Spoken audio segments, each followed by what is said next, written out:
Hello मित्रों, कैसे हैं। मैं कौशिक कुमार आपको श्रीमद् भगवद गीता अध्याय नंबर 5 आज जानते हैं श्री कृष्ण का ये ज्ञान।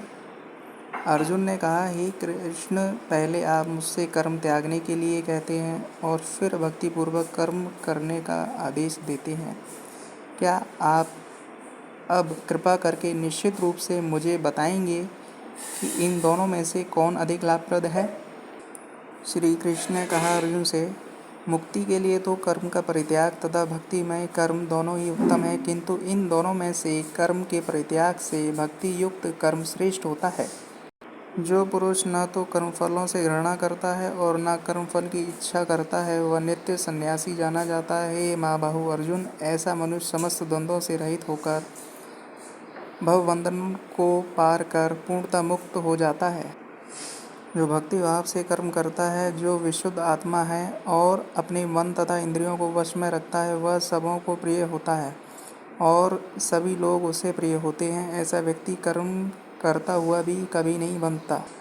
निश्चल भक्त शुद्ध शांति प्राप्त करता है, क्योंकि वह समस्त कर्मफल मुझे अर्पित कर देता है। किंतु जो व्यक्ति भगवान से युक्त नहीं है और जो अपने श्रम का फलकामी है, वह बंध जाता है। जब देहधारी जीवात्मा अपनी प्रकृति को वश में कर लेता है और मन में समस्त कर्मों का परित्याग कर देता है, तब वह 9 द्वारों वाली नगर में बिना कुछ किए कराए सुखपूर्वक रहता है। शरीर रूपी नगर का स्वामी देहधारी जीवात्मा न तो कर्म का सृजन करता है, न लोगों को कर्म करने के लिए प्रेरित करता है, न ही कर्मफल की रचना करता है।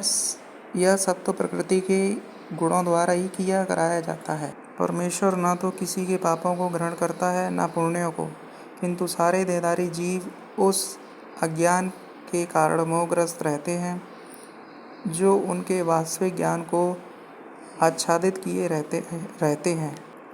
श्री कृष्ण अर्जुन को समझाते हैं, जिनके मन एकत्व तथा समता में स्थित हैं, उन्होंने जन्म तथा मृत्यु के बंधनों को पहले ही जीत लिया है।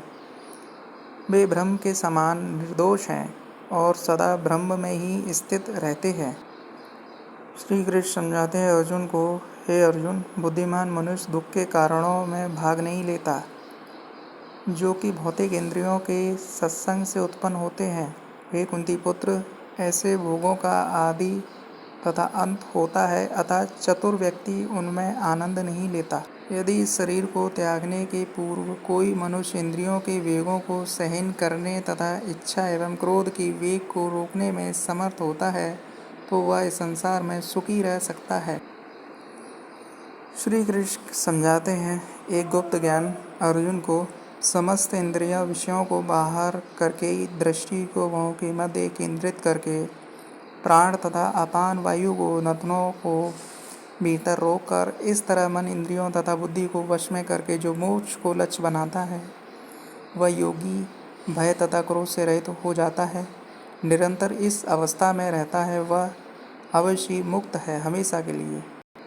श्री कृष्ण समझाते हैं अर्जुन को, मुझे समस्त यज्ञों तथा तपस्याओं का परम भोक्ता, समस्त लोकों का देवताओं का परमेश्वर एवं समस्त जीवों का उपकारी एवं हितैषी जानकर मेरे भावनामृत से पूर्ण पुरुष भौतिक दुखों से शांति लाभ करता है।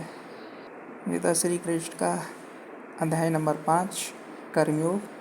अगर मित्रों आपको हमारे लेक्चर समझ में आते हैं, अच्छे लगते हैं, पसंद आते हैं, तो लाइक कीजिए, सब्सक्राइब कीजिए, शेयर कीजिए और कमेंट करके हमको बताइए। आगे भी लेक्चर आते रहेंगे, आप लोग देखते रहेंगे अब और अपना प्रेम हमको देते रहेंगे और हम ऐसे ही लेक्चर और आगे आपको देते रहेंगे।